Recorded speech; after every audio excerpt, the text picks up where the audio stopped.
వర్గం ఉన్మాదం. దీన్ని ఎదిరించడానికే జెసిల్ ఫెల్కో స్టోరీ మనం చెప్పాల్సి వచ్చింది. Right sir. ఇక రూపాయి మార్కం విలువ ఆల్ టైమ్ కనిష్టానికి పడిపోయింది సార్.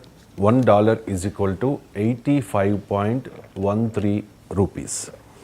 సో ఒకసారి ఈ 82 రూపీస్ నుంచి 83 రూపీస్కి పడిపోవడానికి 10 మంత్స్ పడితే 83 నుంచి 84 రూపీస్కి పడిపోవడానికి 14 నెలలు పట్టింది సార్. ఈ 2 నెలల్లో 84 నుంచి 85కి పడిపోయింది. 2 మంత్స్ మాత్రమే పట్టింది 84 to 85 పడిపోవడానికి. ఈ రూపీ క్షీణతకు గల కారణాలు ఏంటి సార్? ట్రంప్ ఎఫెక్ట్ ఎక్కువగా కనిపిస్తుంది, ఇంకా ఏమైనా ఎఫెక్ట్స్ ఉన్నాయి ట్రంప్ నుంచి గోల్డ్ వరకు. ఒకటి ఏంటంటే మనం చాలాసార్లు మాట్లాడుకున్నాం రూపాయి పైన. ఈవెన్ ఇప్పుడు నెక్స్ట్ 2025 చివరి నాటికి 86 కూడా పడిపోతుంది. ఎప్పుడు కూడా రూపాయి విలువ పతనానికి అంతర్జాతీయ కారణాలు ఉంటాయి, జాతీయ కారణాలు ఉంటాయి.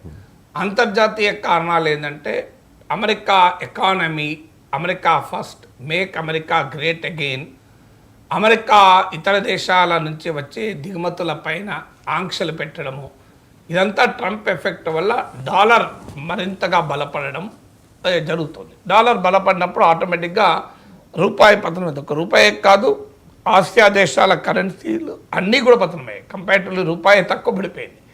సో ఇది మొదటి కారణం. అందువల్ల వరల్డ్ వైడ్గా డాలర్ను స్ట్రెంథన్ చేసే ట్రంప్ విధానాలు, అమెరికా అనుసరించేటువంటి విధానాల ప్రభావం మనకు క్లియర్గా కనబడుతుంది. ఇది మొదటిది.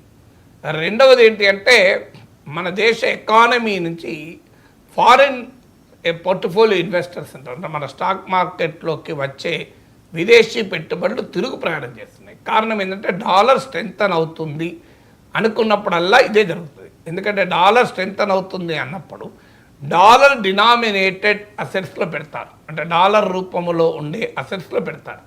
మీరు డాలర్ ఇండెక్స్ అంటే ప్రపంచంలో ఉన్న మేజర్ కరెన్సీస్తో డాలర్ పోలిస్తే రికార్డు స్థాయిలో డాలర్ ఇండెక్స్ ఉంది, పెరుగుతుంది.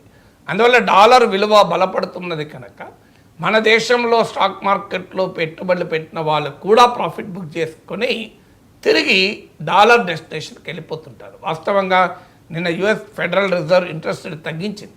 ఇంట్రెస్ట్ రేట్ పెంచినప్పుడు జరుగుతుంది, తగ్గించినప్పుడు ఎందుకు జరుగుతోంది అంటే కారణం ఇతరత్రా డాలర్ను బలోపేతం చేసే చర్యలు ట్రంప్ తీసుకోవడం ఫలితంగా విదేశీ పెట్టుబడులు మన దేశ ఎకానమీ నుంచి వెళ్ళిపోతున్నాయి.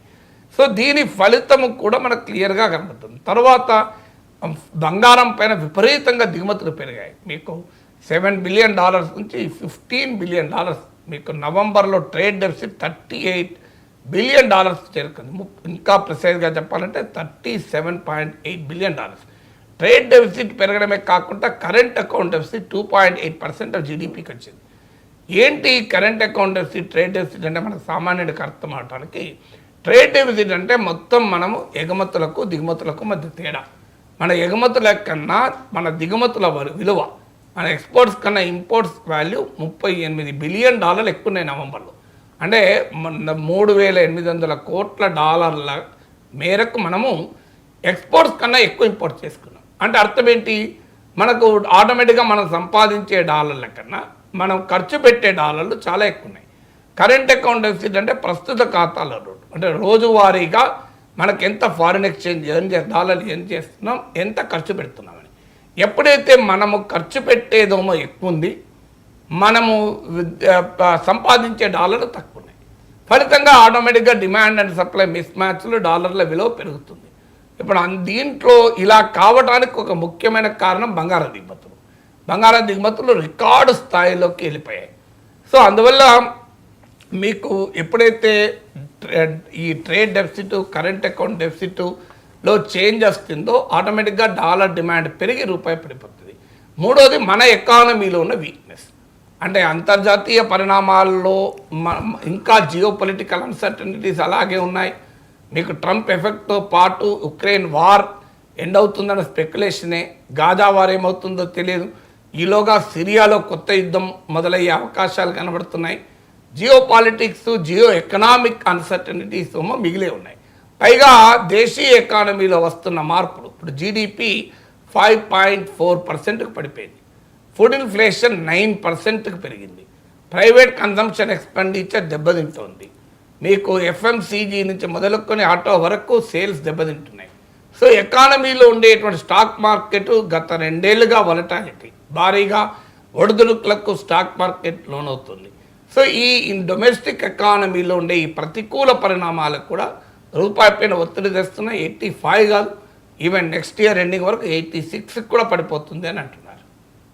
మోదీ అధికారంలోకి వచ్చిన తర్వాత నేను జస్ట్ ఇప్పుడే చూశాను సార్ ఈ స్టాటిస్టిక్స్. 2014లో 59.18 $1తో రూపాయి విలువ, ఇప్పుడు 85.13. ఈ 10 ఇయర్స్లో 26 రూపీస్ ఫాల్ డౌన్ అయింది సార్. అంటే ఇంకా దీనికి డిస్పైట్ లో ఆయిల్ ప్రైసెస్ అది ఇంకా చాలా ముఖ్యం. ఎందుకంటే మన దిగుమతుల్లో 3వ వంతు చమురు దిగుమతులే. మోడీ అధికారంలో ఉన్న సమయంలో చమురు దిగుమతులు అత్యంత లోయర్ లెవెల్లో ఉన్నాయి. చమురు రేటు వరల్డ్ క్రూడ్ ఇప్పుడు ఉదాహరణకు మోడీ పవర్లోకి వచ్చినప్పుడు $108 పర్ బ్యారెల్. 108 ఇప్పటి వరకు రాలి. ఈ 10 ఏళ్ళ పైగా నెవర్ ఇట్ టచ్ $108. ఆల్వేస్ 108 లోపే. కొన్ని ఇప్పటికి కూడా అరౌండ్ 85 ఉన్నట్టున్నాయి, కరెక్ట్ గుర్తులేదు. సో ఈవెన్ టుడే కూడా లేదు. కొన్ని దశలో అయితే $25 పాండమిక్ టైంలో పడిపోయింది.